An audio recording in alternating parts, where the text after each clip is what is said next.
It is unlikely that the majority of the Afrikaner community and South African farmers will take up Trump's offer to settle in the USA, despite concerns over land reform and farm security in South Africa. While some individuals may be interested, challenges such as visa restrictions, cultural ties to South Africa, financial constraints, and the complexity of relocating large farming operations make mass migration impractical. Additionally, many Afrikaners have deep historical and emotional connections to their homeland, making them more likely to seek local solutions or emigrate to countries with established Afrikaner communities, such as Australia or the Netherlands, rather than the United States. And that's big trouble for them. You've said a lot about South Africa in the last 2 weeks. Yeah. It's hosting the G20 summit this year. Are you planning to attend this, or are you skipping it and telling your cabinet to not? Well, we'll see what happens, but the South African situation is very, very dangerous and very bad for a lot of people. There's tremendously bad things going on, including the confiscation of property, and worse, much worse than that. You know what I'm talking about. And we're not making any payment until we find out what's going on in South Africa. Yes, please. U.S. President Donald Trump says farmers from South Africa will be offered a rapid pathway to American citizenship following his executive order that pauses all federal aid to South Africa. This as Trump and Elon Musk have criticized South African officials for a new law they argue discriminates against white farmers. The FW de Klerk Foundation expressed shock and said farmers are being used for cheap politicking. Let's unpack this with international relations expert Dr. Kingsley Makubela. Dr. Kingsley, are farmers in South Africa being utilized and essentialized for cheap politicking on issues that perhaps surreptitiously have got nothing to do with them at all? Absolutely, Oliver. You know, the statements that are coming from Washington are indicative of the weaknesses that we're seeing within the global system, and particularly within our diplomatic system in our interaction with the Americans. These things have been building, and I don't think as a country we prepared ourselves for better engagement with the Trump administration. Now, when these pronouncements are coming up, that's why you're seeing a lot of people making comments, even within the ruling party, within government. Sometimes you get confused between people who are speaking as party leaders and those who are speaking as government. It's because there was never a strategy as to how should a country engage with the Trump administration. And this preparation should have been done way before the elections. But can you predict an unpredictable administration that seemingly changes its position on several issues depending on the mood the president is when he wakes up in the morning? I can imagine one would have to prepare for an administration coming in, especially if they're an important partner in your trade and diplomatic relations. But if you can't predict the behavior of that administration, how do you begin to prepare for it? You see, look at the Europeans, for instance, Oliver. They better prepare themselves for the engagement. And once Trump started to make certain pronouncements, they dispatched a delegation of Macron and later on Stammer to go and engage with Trump. And they never fell into the trap of exchanging insult with Trump. I mean, there are things that Trump said during Macron and during Stammer's visit that you would have expected the UK and France to have responded. But they knew the beast they were dealing with, and they were able to handle that within the parameters of this beast they are dealing with. Do we have a similar approach? You know, in diplomacy, you must do constant review of key strategic countries and be able to predict the changes and develop strategies of how to mitigate possible fallout. The fortunate thing, Oliver, is that this is the second coming of Donald Trump. So we knew what kind of character he is. We've seen his pronouncements even during the campaigns. We should have better prepared, in my own view.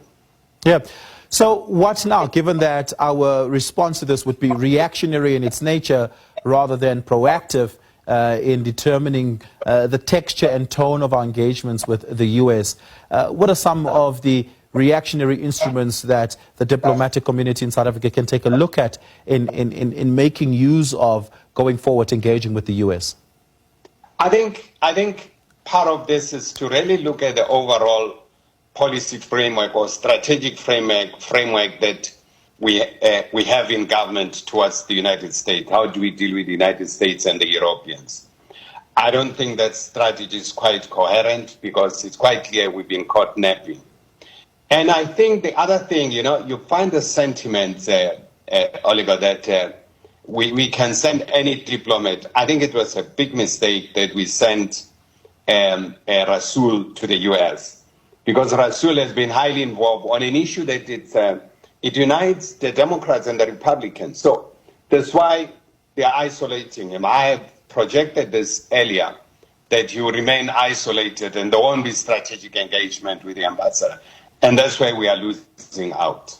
Yeah. So given that Keir Starmer as well as Emmanuel Macron had taken initiative to visit U.S. President Donald Trump to iron out some of the issues, although the visit of Keir Starmer went a little bit better than the visit of Emmanuel Macron on the one hand, should President Ramaphosa perhaps ferry to Washington himself to lead these conversations and not leave it up to the DIRCO instruments that we have? During the State of the Nation, the president said he's going to send envoys. And these envoys, we've seen envoys that are coming from civil society and political parties that are going there. He hasn't clearly defined what is the mission of these envoys. These envoys haven't been constituted. Meanwhile, the situation on the ground in the United States is moving rather rapidly fast. I think that has been overtaken by events. And I don't know if the outreach program of the G7, they're going to invite South Africa as they used to, because they're having this engagement in Canada very soon. The question is, would South Africa be invited to go there so that South Africa can engage at that level of leaders around these issues? Yeah. Dr. Kingsley Makubele, we're going to have to leave it there. Thank you so much for your time and your insights. It's always an honor and privilege to speak to you on this. Wow. And where do you see all this going? I mean, is the South African government going to change tack, or is this just going to double down and be mad at Donald Trump and let the chips fall where they may? You see, the thing is, there's also one thing to mention here, Alex, that you and I never spoke of. There's also the ICJ case where South Africa has accused Israel of genocide at the International Court of Justice. I think that is also in the picture to Mr. Trump, because Israel is a very big ally of the U.S. as well. So that is in the picture. Yeah. How do I see this going? So there will be levels here, Alex, and I've been telling people that what Mr. Trump has done, it was just the start. He just gave a warning with those executive orders. There's more that's coming. Remember, we have AGOA, right, Alex, and we are part of that. It's a program by the U.S. that allows for us, that allows it to be easy for African countries to sell goods to America, right? So that's the AGOA program. There is also, what else? There could be sanctions that could come through sometime later in the year. Mr. Trump could target, I doubt he's going to target the country, but he could target the ANC leaders, right? And I think Ramaphosa, our president, has said, because I definitely can feel the pressure, he has said that he's willing to negotiate with the Trump administration for a new trade deal. And he's willing to go through the process. But guess what, Alex? The Trump administration has shut the door for now. They don't want to talk to Ramaphosa's administration, because I guess it's because they have said they are still investigating. So my point, Alex, is that this was just the start. There's more that could come. It's a matter of negotiations, and we shall see how it goes. I'm not going to waste my time, because Trump only deserves the middle finger. It is his constitutional right to be stupid. Good morning, everyone. Here's an update on the refugee program. Assurance from President Trump's South African refugee program to proceed immediately. In a significant move, President Donald J. Trump has reassured South Africans and the international community that the U.S. remains committed to assisting South African farmers through an accelerated refugee program. His latest post on Truth Social emphasizes that the US government's determination not to only continue but to expedite the process for those seeking refuge due to safety concerns and land confiscation issues in South Africa. Please guys, don't fall for scams. At the bottom here, it's Pretoria, PRM in caps, info@state.gov is where you can find all the necessary things that you will need for this process. So the refugee program has not been stopped, irrespective of what the mainstream media and everyone else is saying, right? It is being prioritized, like I've been saying. So, sweet and short, the refugee program is being expedited and it is going to happen. So for those that are interested, please visit Pretoria, PRM info@state.gov for all the details. Donald Trump het sopas 'n inligtingstuk vrygestel getiteleerd Fact Sheet President Donald J. Trump addresses the human rights violations in South Africa, waarin hy verduidelik waarom hy die uitvoerende bevel geteken het wat alle hulp na Suid-Afrika stop en blanke Afrikaners vlugtelingstatus in Amerika gegee het. Die bewoording wat spesifiek vir my uitgestaan het in die dokument is die volgende: While championing terrorism and autocratic regimes abroad, South Africa has committed similar human rights violations at home. The recent Expropriation Act enables the government of South Africa to seize ethnic minority descendants of settler groups' agricultural property without compensation.